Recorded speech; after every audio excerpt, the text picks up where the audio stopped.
memberikan kabar gembira akan datangnya seorang rasul setelahku, yakni yang bernama Ahmad. Yang bicara seperti ini adalah Nabi Isa alaihissalam. Assalamualaikum warahmatullahi wabarakatuh. Alhamdulillah rabbil alamin. Alhamdulillahilladzi arsala rasulahu bil huda wa dinil haqq liyudhhirahu 'ala ad-dini kullihi wa kafaa billahi shahida. Asyhadu an la ilaha illallah wahdahu la syarika lahu wa asyhadu anna Muhammadan 'abduhu wa rasuluhu la nabiyya ba'dahu. Qala Allah tabaraka wa ta'ala fil Qur'anil 'aziz. A'udzu billahi minasy syaithanir rajim. Bismillahirrahmanirrahim. Rabbana wab'ath fihim rasulan minhum yatlu 'alaihim ayatika wa yu'allimuhum al-kitaba wal hikmata wa yuzakkihim innaka antal 'azizul hakim. Al-ayat. Sadaqallahu a'lam. Saudara-saudara, Bapak Ibu sekalian yang saya hormati, alhamdulillah pada petang ini kita bisa bersama-sama untuk menghadiri majelis yang mulia ini dalam rangka untuk talabul ilm. Mudah-mudahan kebersamaan kita semua mendapat rahmah dari Allah Subhanahu wa taala. Yang di belakang bisa maju tidak apa-apa, daripada terlalu di belakang, maju aja. Oke, Bapak Ibu sekalian dan saudara-saudara, adik saya yang saya cintai.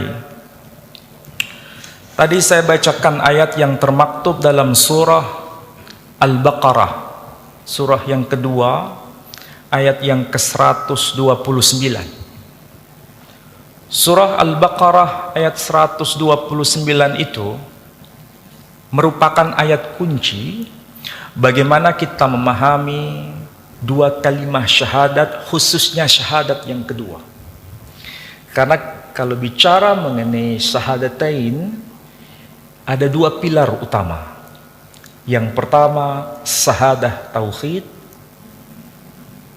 Bagaimana Allah Subhanahu wa ta'ala itu kita pandang sebagai satu-satunya ilah, satu-satunya Rabb yang menciptakan segala sesuatu dan tanpa ada sekutu baginya. Itu saya kira sudah kita mafhum. Yang kedua, yakni yang disebut sebagai kesaksian kita atas nubuwah Nabi terakhir, Nabi kita Muhammad sallallahu alaihi wasallam. Dan kalau kita cermati pada ayat 129 ayat yang tadi saya baca, itu sebenarnya merupakan ungkapan doa pengharapan dari orang yang sering kita sebut namanya setiap hari. Doa pengharapan, permohonan, permintaan dari seseorang yang namanya kita sebut setiap hari dalam sholat kita. Dan baru saja kita diingatkan untuk menyebut nama manusia agung itu. Ketika kita bertahiyat, kita selalu membaca sholawat Ibrahimiyah. Itulah sebabnya nama sholawatnya disebut sholawat Ibrahimiyah, karena di dalamnya menyebut nama sang tokoh Ibrahim. Dan kita harus paham bahwa sang tokoh ini sebenarnya bukan hanya eksklusif milik kaum muslimin, tapi milik bersama. Kita diingatkan dalam setiap ayat-ayat Al-Quran selalu menyebut nama tokoh ini. Misalnya kita baca dalam surah Al-Baqarah ayat 127 disebutkan wa idh yarfa'u Ibrahimul qawa'ida minal baiti wa Ismail ila akhirih ayat. Nah, ini yang harus kita pahami, bahwa Islam itu bukan agama yang tiba-tiba muncul, tapi merupakan mata rantai dari risalah sebelumnya. Karena semua nabi itu Islam. Hanya syariatnya yang berbeda. Kitab sucinya namanya berbeda. Bisa disebut Taurah, bisa disebut Zabur, bisa disebut Injil, dan yang terakhir adalah Al-Quranul Karim. Itulah mata rantai risalah-risalah yang telah Allah berikan kepada kita. Coba bayangkan, Islam seperti ini, itu awalnya merujuk pada tokoh yang satu yang disebut Ibrahim, dan itu dikisahkan dalam Quran juga. Apa yang diucapkan, yang diminta oleh Ibrahim? Rabbana wab'ats fihim rasulan minhum.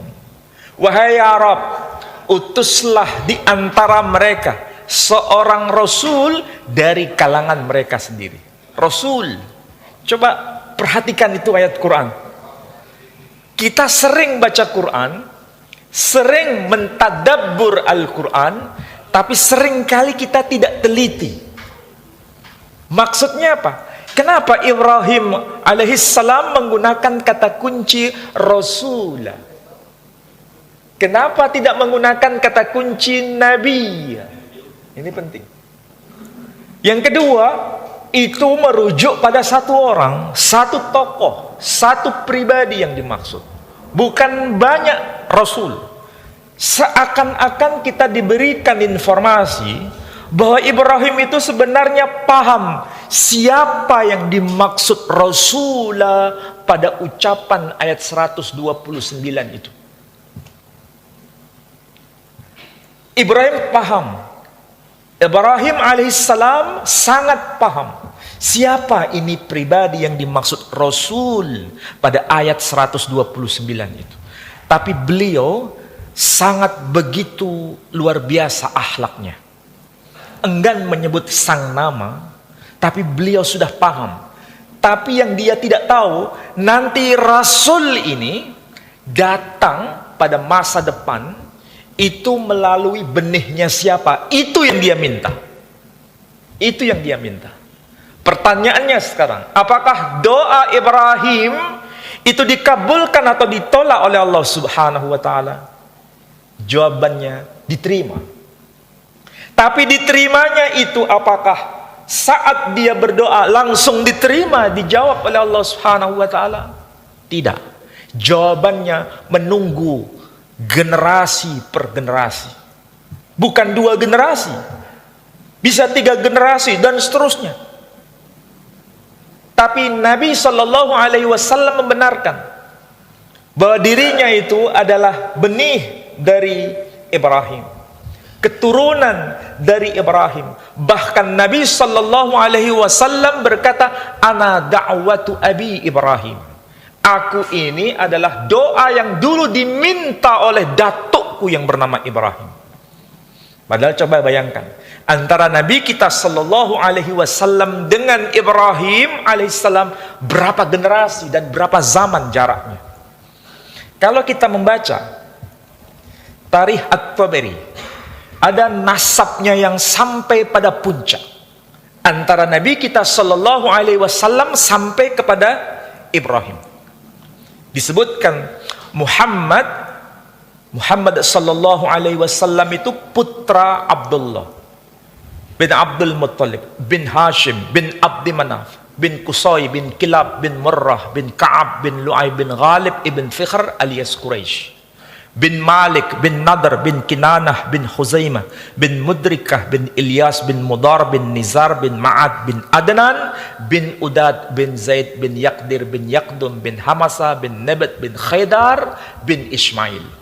Dari Ismail dan Khidar orang Yahudi pun tahu, orang Nasrani pun tahu, tapi tidak disebutkan Ismail bin Ibrahim, tapi disebutkan Yishmael bin Avraham bin Terah bin Nahor bin Seruk bin Ra'u bin Pelek bin Ever bin Shela bin Arpahshat bin Shem bin Noah. Kembali pada pembahasan ayat 129. Permintaan Ibrahim itu menunggu sekian generasi. tapi diijabah oleh Allah Subhanahu wa taala. Kesabarannya tingkat tinggi. Sama seperti kita, kesabarannya tidak sangat tinggi. Kita kalau berdoa minta sekarang, kebiasaan kita dikabulkan sekarang. Tapi Ibrahim tidak. Dia minta sekarang, dia bersabar atas keputusan Allah Subhanahu wa taala, meskipun harus menanti sekian generasi, dan nanti itu adalah hadiah terbesar yang Allah anugerahkan kepada Ibrahim alaihissalam. Dan luar biasa, bukan sekedar nabi, bukan sekedar rasul, tapi juga sebagai ulul azmi, bahkan menjadi pembesar seluruh nabi dan rasul. Bahkan diikat dalam perjanjian. Dalam surah Ali Imran. Dalam surah Ali Imran, surah ketiga, ayat 81, Allah mengabadikan bagaimana semua nabi itu diikat dalam satu perjanjian oleh Allah Subhanahu wa taala mengenai sang rasul yang akan datang itu. Ayatnya sangat panjang, tapi yang bagian awal itu menarik untuk dipahami. Wa idh akhadallahu mitsaqan nabiyyin. Dan ingatlah tatkala Allah mengambil sumpah perjanjian yang amat agung bersama seluruh nabi-nabi. Jadi semua nabi diikat dalam perjanjian mengenai datangnya sang rasul. Seandainya sang rasul itu tidak datang, mereka tidak diikat dalam perjanjian itu. Luar biasa sebenarnya kalau kita mau memahami ayat Al-Quran itu. Betapa mulia dan agungnya Rasul terakhir, Nabi kita Muhammad sallallahu alaihi wasallam. Bahkan kalau Ibrahim tadi tidak menyebut namanya, hanya menyebutkan Rabbana wa ba'ath fihim rasulan minhum. Rasulah dengan satu gelar tanpa menyebut nama. Dan Allah Subhanahu wa taala kalau menyebut nabi-nabinya, luar biasa, kita diinformasikan dalam Quran.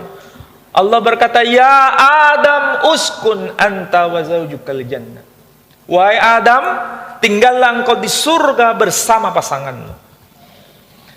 Kepada Nabi Nuh, ulul azmi, Allah Subhanahu wa taala berkata dengan menyebut namanya langsung. Ya Nuh, innahu laysa min ahlik. Wahai Nuh, dia bukan termasuk dari keluargamu yang diselamatkan. Kepada Ibrahim alaihissalam, Allah juga sama, menyebut dengan nama. Ya Ibrahim, qad sadaqtar ru'ya. Kepada Nabi Isa sama. Kepada Nabi Musa sama. Ya Isa, inni mutawaffika wa rafi'uka ilayya. Menyebut nama langsung. Kepada Yahya juga sama. Yahya, ya Yahya, khudil kitaba biquwwah. Tapi pertanyaannya, adakah di dalam Al-Quranul Karim satu ayat saja yang menyebutkan ya Muhammad? Tidak ada. Satu pun ayat tidak ada.